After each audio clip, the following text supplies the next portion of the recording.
नमस्कार. आपण आज 6वा घटक नियम सर्वांसाठी याविषयी माहिती पाहूयात. आता नियम सर्वांसाठी हा जो घटक आहे तो आपल्याला किंवा आपल्या समाजाला अत्यंत महत्त्वाचा असा हा नियम आहे. समाजाचे म्हणजेच आपल्या संपूर्ण देशाचे नियम हे एकच. सर्वांसाठी जे नियम एकच असतात ते सर्वांनी पालन केले पाहिजेत. आता उदाहरणार्थ वाहतुकीचा नियम हा सर्वांसाठीच उपयुक्त आहे. मग वाहतुकीचे नियम कोणते? तर आता तुम्हाला बऱ्यापैकी हे नियम माहीत आहेत सुद्धा,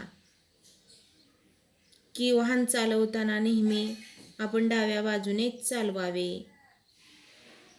वाहन चालकाजवळ त्याचे लायसन्स असावे, किंवा रस्त्यावर आपण असताना एखाद्या चौकामध्ये जर खूप गर्दी होत असेल तर तिथं सिग्नलची व्यवस्था असते. मग हिरवा सिग्नल लागला की आपण रस्ता ओलांडून जायचे, लाल सिग्नल लागला की थांबायचे, किंवा एखाद्या ठिकाणी रस्त्यावर गतिरोधक असेल, म्हणजे अशा भरपूर अशा वाहतुकीच्या नियमांचा आपण अभ्यास करायला हवा किंवा करत असतो आणि ते आपण पाळायचे आहेत. वाहन अतिशय वेगाने चालवू नये किंवा वाहन चालवताना मोबाईल वापरू नये, हे सर्व नियम आहेत. पण हे सर्व आपल्यासाठीच उपयुक्त आहेत का नाही रे? कारण हे जीवन पुन्हा पुन्हा आहे का? जर आपण वाहतुकीचे नियम पाळले नाहीत तर आपणास अशी वेळ येऊ शकते की तुम्ही आता रस्त्यावर ही उदाहरणं भरपूर प्रमाणामध्ये पाहतच आहात, की ॲक्सिडेंट झाला, मोडतोड होते, कधीकधी आपलं जीवनच संपून जातं. म्हणून हे जीवन पुन्हा पुन्हा नाही. म्हणून ह्या जीवनावर आपण प्रेम करायला हवं. तर या वाहतुकीच्या नियमांचं पालन हे आपण सर्वांनी करूयात. आणि आतापर्यंत जरी केलेलं नसेल तर आता इथून पुढे नक्की करायला हवं. जर आपण रस्त्यावरून जात असेल आणि एखादा माणूस जर आडवाच उभा राहिला असेल, आपण तिथं अरेरावीची भाषा वापरणे किंवा तुझी चूक आहे, माझी चूक आहे असं म्हणणं हे बरोबर आहे का? कारण दोघांच्याही जीवावर हे बेतू शकतं. म्हणून रस्त्यावर गेल्यानंतर नेहमी नम्रपणाने किंवा आपण बाजूने जायला शिकलं पाहिजे. तर अशा पद्धतीने वाहतुकीच्या नियमांचे पालन हे सर्वांनीच करायला हवे, म्हणजे हा धोका टळू शकतो. नियम पाळल्यानंतर आपणासच याचा फायदा होणार आहे. तेव्हा हे नियम आपण सर्वांनी पाळले पाहिजेत आणि शिस्तीने वागलं पाहिजे. तरच आपली वाहतूक ही सुरळीत चालणार आहे. सामाजिक जीवनामध्ये प्रत्येकालाच हे काम करायचं आहे आणि प्रत्येकाने आपलं काम जबाबदारीनं करायचं आहे. आपली कर्तव्ये पाळायची आहेत. नियम तयार करतो आपणच आणि त्याचे पालनही आपणच करायचं आहे. आणि हे जर पालन केलं तर सर्व व्यवहारामध्येच शिस्त निर्माण होते आणि कार्यक्षमतेने आपण काम करू शकतो. नियम सर्वांसाठीच असतात, ते काही एकट्या दोघांसाठी नसतात. तर ते सर्वांनीच सारखेच नियम पाळायचे आहेत. नियमांपुढे कुणी श्रेष्ठ किंवा कनिष्ठ नसतो पहा. नियमांचे पालन जर केले नाही तर शिक्षाही होणारच. नियम मोडल्याबद्दल शिक्षा देताना कोणताही भेदभाव केला जात नाही. त्यामध्ये समानता हा नियम आधाराला घेतलेला आहे. समाजासाठी काही नियमात आपण बदल करू शकतो पहा. तर आपले सामाजिक जीवन नियमांच्या आधारे चालत असते. ते नियम आपणच तयार करत असतो, आपणच पाळत असतो. ते सर्वांच्या हिताचे असतात, त्याचे पालन सर्वांनी करावायचे असते. समाजासाठी असणारे या नियमांमध्ये योग्य ते बदलसुद्धा आपणच करावायचे असतात.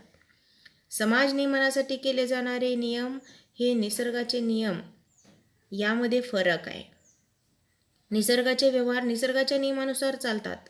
निसर्गाचे नियम आपण बदलू शकत नाही, परंतु समाजाचे नियम मात्र आपण नक्की बदलू शकतो. आता बघा, निसर्ग नियमातलं एक उदाहरण तुम्हाला सांगते की सूर्य दररोज सकाळी उगवतो आणि संध्याकाळी मावळतो, हे आपणा सर्वांनाच माहीत आहे. किंवा ऋतुचक्र, उन्हाळा, पावसाळा, हिवाळा, हे आपण कधी बदलू शकतो का? सूर्य उगवणं मावळणं आपल्या हातात नाही, ऋतुचक्र बदलणं आपल्या हातात नाही. गुरुत्वाकर्षण शक्तीचा नियम आहे की आपण आकाशाच्या दिशेने भिरकावलेली वस्तू पुन्हा पृथ्वीवरच येते, बरोबर? तर अशा या गुरुत्वाकर्षणाचा नियम किंवा समुद्राला भरती ओहोटी येते, चंद्राच्या बदलणाऱ्या कला, हे सर्व निसर्गाचे नियम आहेत. ते नियम आपण बदलू शकतो नाही ना? परंतु समाजाचे नियम मात्र आपण नक्की बदलू शकतो. निसर्गाचे नियम आपण बदलू शकत नाही. निसर्गातील नियम हे अतिशय स्थिर, निश्चित असे असतात. ते कालबाह्य होत नाहीत. परंतु माणसासाठी असणाऱ्या नियमात परिस्थितीनुसार आपण बदल करावायचे असतात. देश ब्रिटिशांच्या राजवटीखाली होता तेव्हाचे काही नियम वेगळे होते. आपल्याला स्वातंत्र्य मिळाल्यानंतरची परिस्थिती बदलली आणि त्यानुसार समूह जीवनाचे नियम सुद्धा बदलले. उदाहरणार्थ, स्वातंत्र्य मिळाले तेव्हा 21 वर्षावरील नागरिकांना मतदानाचा हक्क होता. 1988 नंतर मतदानाचा हक्क बदलला आणि 18 वर्षे पूर्ण झाल्यानंतर तो मतदान करण्यास सक्षम समजला जाऊ लागला. आपल्या पालकांना किंवा आजी आजोबांना आपण शाळेत कोणते नियम होते हे जर विचारलं तर ते त्यांचे नियम तुम्हाला सांगतील. आत्ताचे तुमचे नियम हे तुम्ही त्यांना सांगता. तर तेव्हाचे नियम आणि आत्ताचे नियम याची थोडीशी तुलना करा बरं. आपल्या आजी आजोबांशी चर्चा करा. तर अशा पद्धतीनं नियम सर्वांनी पाळायचे आहेत. निसर्गाचे नियम बदलत नाहीत, परंतु आपले नियम आपण परिस्थितीनुसार बदलू शकतो. मुलगा मुलगी भेदभाव करावायचा नाही. स्त्री पुरुष समान दर्जा असतो, हा सुद्धा आपला एक नियमच आहे. तो सर्वांनीच पाळला पाहिजे. स्त्री किंवा पुरुष सर्वांनाच विकासाची संधी दिली पाहिजे. बघा, सर्व वयोगटातील व्यक्तींनाच सकस अन्नाची आवश्यकता असते. मुलाइतक्या पोषक आहाराची मुलींना गरज असते. आमच्या घरात फक्त भावालाच सकस अन्नाची गरज असते आणि बहिणीला नसते, असं असतं का रे? नसतं ना. मग मुलगा मुलगी समानच असतात, त्यांच्यामध्ये भेदभाव करावयाचा नाही. मुलींना कमी अन्न देणे किंवा शाळेत त्यांना न पाठवणे हे त्यांच्यावर होणारे अन्याय आहेत. तर असे अन्याय समाजात कोणत्याही घटकांवर होताना दिसत आहेत. तर असे अन्याय होऊ नयेत. आता भरपूर परिस्थितीमध्ये बदल झालेला आहे. आता मुलाबरोबर मुलींनाही शिक्षण देण्यासाठी पालक सक्षम झालेले आहेत. आता मुलांपेक्षा मुलीच जास्त शिकू लागलेल्या आहेत. पहा, मुली चांगले अभ्यास करतात, कष्ट करतात. मुलंही चांगलीच असतात की, का त्यांना बुद्धिमत्ता नसते? परंतु काही मुलांमध्ये कष्ट करण्याची वृत्ती असते, काहींमध्ये कमी असते. तर मुलामुलींमधील जवळजवळ आता बऱ्यापैकी भेद हा बऱ्याचशा घरांमधून संपलेला आहे. पण अजूनही काही खेडेगावांमधल्या घरांमध्ये आपणास हे चित्र मुलामुलींमधील भेदाचे दिसून येते. तर त्यांनाही आपण असं मुलं मुली भेद करू नका वगैरे त्यांनाही आपण काही महत्त्वाच्या गोष्टी सांगून हा मुलींवरचा अन्याय थांबवला पाहिजे. आता पहा की कोणत्याही प्रकारचा अन्याय कोणावर न झाला म्हणजे हा नियम सर्वांसाठी आपण पाळला. आता सार्वजनिक ठिकाणी आपणास भरपूर अशा प्रमाणामध्ये रूढी आणि परंपरा हे पाळताना दिसतो. आपले आईवडील, आजी आजोबा, नातेवाईक यांना जर आपण पाहिलं तर त्या परंपरा विविध प्रकारच्या पाळत असतात. सण समारंभाचा, बघा, सण समारंभाचा, त्यानंतर अनेक रूढी परंपरांचा ते पालन करत असतात. सार्वजनिक ठिकाणी ध्वनिक्षेपकावर रात्री 12 वाजल्यानंतर बंदी असणे, मुलामुलींना मोफत प्राथमिक शिक्षण देणे, निर्माल्य व अन्य कचरा नदीत टाकण्यास बंदी करणे, कौटुंबिक हिंसेपासून महिलांचे संरक्षण करणे किंवा बालकामगारांच्या नेमणुकीवर बंदी आणणे, जंगलतोड व शिकारीवर बंदी आणणे, असे अनेक प्रकारचे नियम आपण लावतो आणि तेही पाळतो. तर या समाजामध्ये ह्या सर्व गोष्टी घडत असताना अनेक प्रथा परंपरा सुद्धा पाळल्या जातात आणि ह्या प्रथा परंपरा ज्या आहेत त्या आपण चुकीच्या असतील तर मोडावयाच्या आहेत. एकत्रितपणे आपण हे सर्व सण समारंभ साजरे करतो, त्याचा आनंद घेतो. पण हे करत असताना पर्यावरणाचे संतुलन ही आपण राखले पाहिजे. प्राण्याविषयी प्रेम कृतज्ञता व्यक्त करतो आपण. अहिंसा आणि शांतता ही मूल्ये प्राचीन काळापासून आपल्या सामाजिक जीवनात आहेत. असे असले तरी काही रूढी व परंपरा मात्र अयोग्य आहेत, आपल्या समाजाच्या फायद्याच्या नाहीत त्या. उदाहरणार्थ जातीभेद. यामुळे समाजातील उच्च नीच अशी दरी निर्माण होते आणि विषमता वाढली जाते. अस्पृश्यता ही एक अमानुष आणि अन्यायकारक प्रथा होती. स्वतंत्र भारताच्या संविधानाने अस्पृश्यतेची प्रथा नष्ट केली.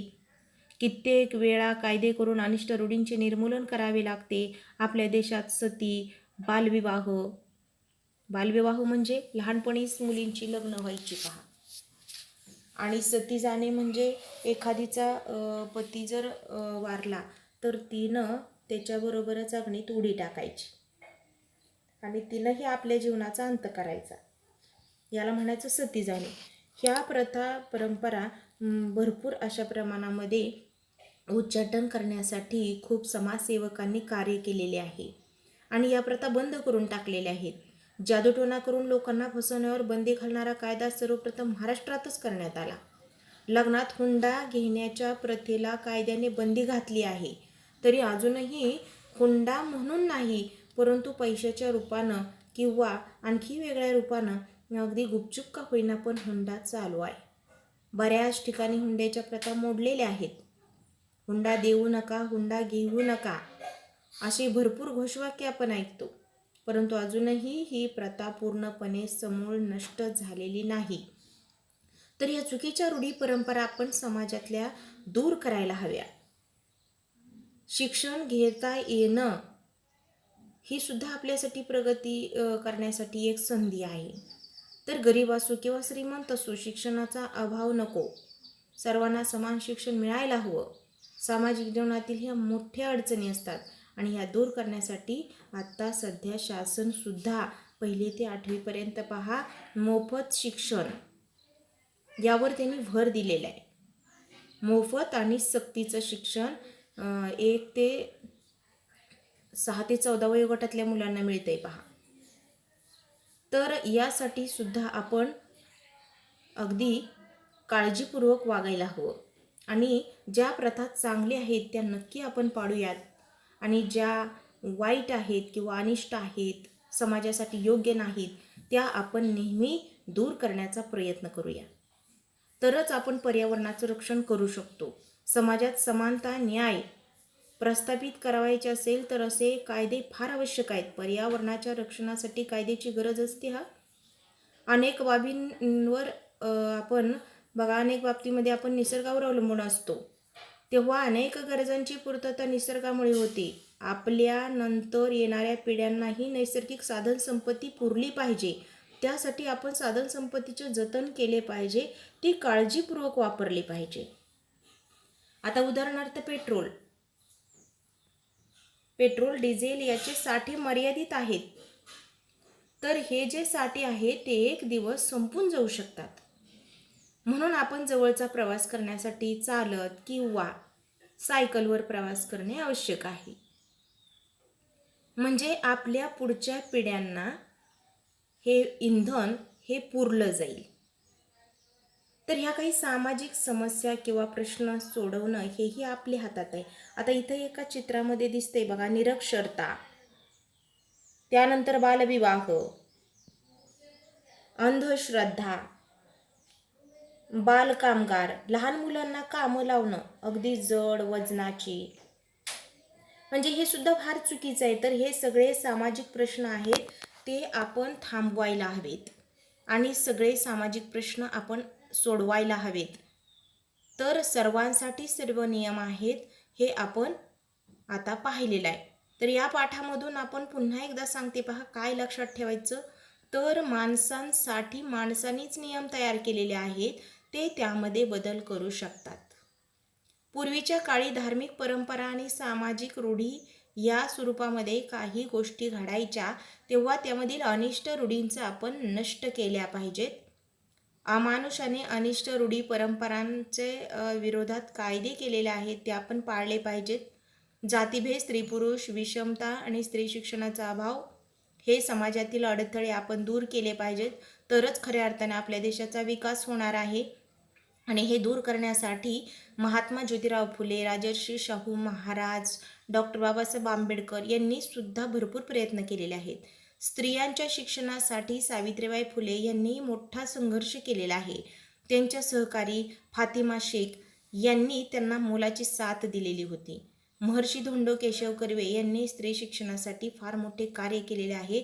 तर अशा समाजसुधारकांची ही भूमिका आपण समजून घेऊन आपण वागलं पाहिजे. धन्यवाद.